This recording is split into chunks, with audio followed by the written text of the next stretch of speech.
Tel doit se comporter le comédien. Se défaire des préjugés, affronter ses peurs, se donner sans réserve. Tu as déjà été amoureux? Vous voulez dire complètement? Pourquoi on peut ne l'être qu'à moitié? Alors non. J'en es sûr. T'as pas un petit copain, une petite copine en ce moment? Non. Alors quelqu'un dans ta tête, quelqu'un que tu croises souvent dans ton quartier, que tu n'as jamais osé aborder, quelqu'un sur qui tu fantasmes? Non. Donc si l'on écarte ta tante, tu n'as jamais éprouvé de sentiments intenses pour personne? Non. J'ai eu des aventures, bien sûr. Mais le désir ravageur, celui qui fait qu'on a envie de se frapper la tête contre les murs, je connais pas.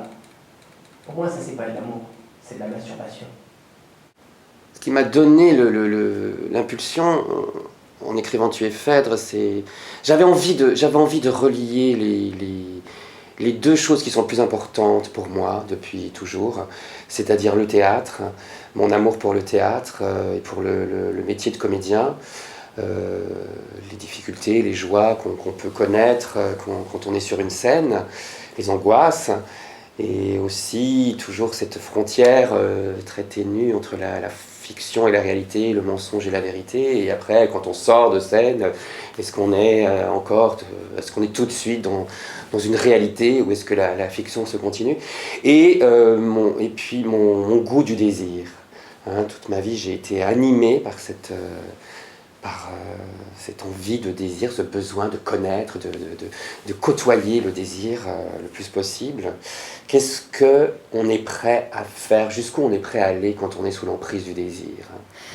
Et faire référence à cette pièce de Racine, Phèdre, qui pour moi est le symbole de la passion, cette femme à la fois victime de ses pulsions et qui est complètement amoureuse d'Hippolyte et qui n'arrive même plus à le garder pour elle, ça déborde en elle, donc à partir de là, elle va faire du mal autour d'elle, tout en voulant préserver son innocence.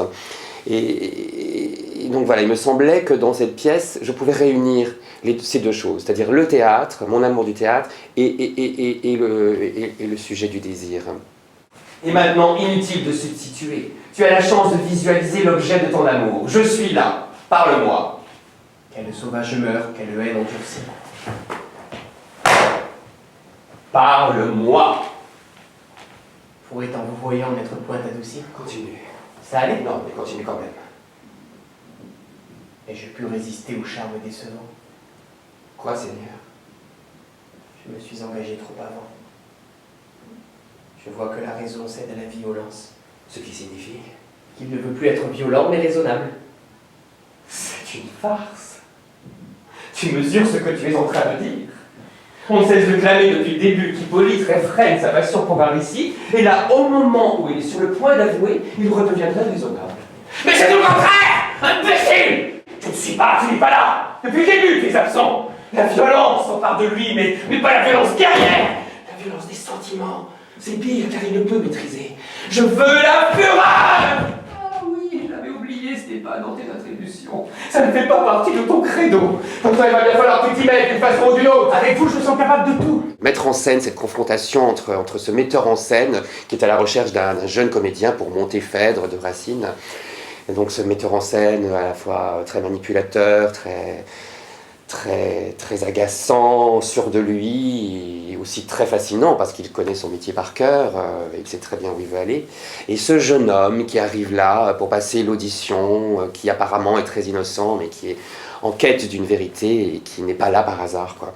Puisque la pièce commence par une audition, donc ça fait référence quand même à certains vers de Racine, à certaines scènes, et l'audition va se transformer en intrigue passionnelle, parce que comme je viens de le dire, le personnage n'est pas là par hasard, et donc voilà, quoi, la pièce prend une autre dimension, une espèce de thriller, quoi. Et ça devient de plus en plus troublant. Enfin, déjà, le rapport entre ces deux hommes qui s'attirent, s'affrontent et se trahissent au nom de l'art et de la passion est très troublant. Et ce qui est intéressant, c'est de voir, parce qu'on joue cette pièce depuis quelque temps, qu'elle peut plaire aussi bien à ceux qui adorent Racine et qui connaissent Racine qu'à ceux qui ne le connaissent pas du tout, ou alors qui le détestent, parce que c'est pas ça le sujet. Le sujet n'est pas ça, le sujet c'est le désir. Pipo, Qu'est-ce que je vous ai fait? devine. Je ne comprends pas. Continue, l'audition n'est pas terminée. Vous voyez devant vous un prince déplorable. Ça, c'est juste. D'un téméraire orgueil, exemple mémorable. Tu vois, le Gilbert ne l'a jamais cédé. Moi qui contre l'amour fièrement révolté, Voilà. offert de ses captifs et longtemps insulté, qui des faibles mortels déplorant les naufrages, pensait toujours du bord contempler les orages, Être à la périphérie, observer, ne surtout pas ressentir et penser s'en sortir. asservi maintenant sous la commune loi. Eh oui, comme les autres, mon chéri, tu n'es pas épargné. Par quel trouble me vois-je emporté loin de moi? À ce moment-là, tu devrais ressentir une boule de chaleur au niveau du bas-ventre, ça s'ouvre à l'intérieur de toi. C'est une bataille que tu n'as encore jamais livrée. Par quel trouble? Mais non, vers suivant.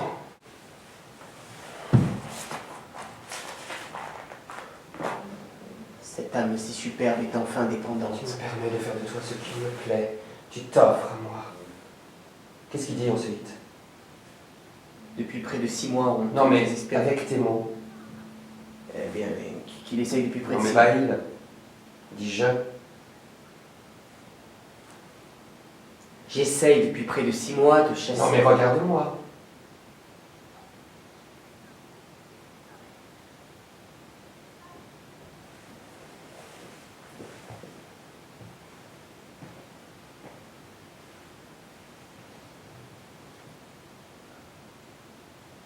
J'essaye depuis près de 6 mois de chasser le désir que je ressens pour vous.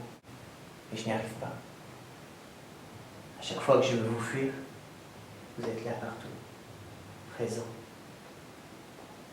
Présente. J'ai conscience que cela peut vous effrayer. Il suffit d'être animé par la flamme du désir et ma foi, on est embarqué.